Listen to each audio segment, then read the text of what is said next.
আলাইকুম গাইস, আশা করি সবাই ভালো আছেন। তো দেখেন, গ্রামের মধ্যে একটা ডুপ্লেক্স বাড়ি দেখা যাইতেছে, অনেক সুন্দর। এটা একটা চকের মধ্যে আসলে আমি দাঁড়ায় রয়েছি। তো এখানে একটা ডুপ্লেক্স বাড়ি আছে, অনেক সুন্দর একটা, কার বাড়ি জানি না, তবে চকের মধ্যে বাড়ির বাসাটা করছে। অ্যান্ড এখানে আসা যাতায়াত করা খুবই কষ্টকর, কারণ হইতেছে এখানকার রাস্তা অনেক ছোট আর চাপা। পাশেই আছে হাইওয়ে, মানিকগঞ্জের হাইওয়ে এটা। তো মানিকগঞ্জের একটা জায়গার মধ্যে আছে, জায়গাটার নাম আমি আসলে জানি না। অ্যান্ড আমার বাইকটা নিয়ে আসছি আমি। তো বুঝতেই পারতেছেন এইখান দিয়ে যে রাস্তাটা আছে একদমই চাপা চোপা রাস্তা, এই চকের মধ্যে দিয়ে সুজুকি ঢুকাই দিছি। তো সুজুকি কোম্পানির কপাল যে আমি সুজুকি চালায়া এই এই মানে এই জঙ্গলের ভিতরের রাস্তা দিয়ে আমি আসছি।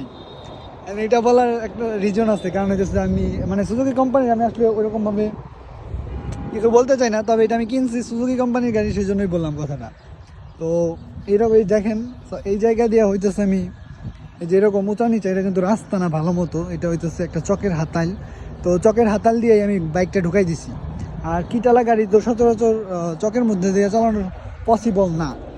তারপরে হইতেছে আমি চালাইছি, আমি আনছি, এই জন্য সুজুকি কোম্পানির আমাকে থ্যাংক ইউ বলা উচিত। কিন্তু সুজুকি কোম্পানি বলবে না, কারণ সুজুকি গাড়িটা আমি চকের মধ্যে নামাই দিচ্ছি। এটা আসলে চকের নিয়ে চালানোর গাড়ি না। তো যারা যারা আমার ভিডিওটি দেখতেছেন তারা অবশ্যই আমাকে সাপোর্ট করবেন।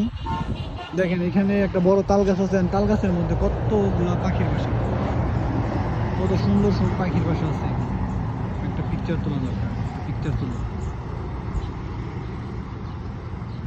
তোলা হয়ে গেছে। সো সবাই আমার পেজটা ফলো দেন, সবাইকে ধন্যবাদ।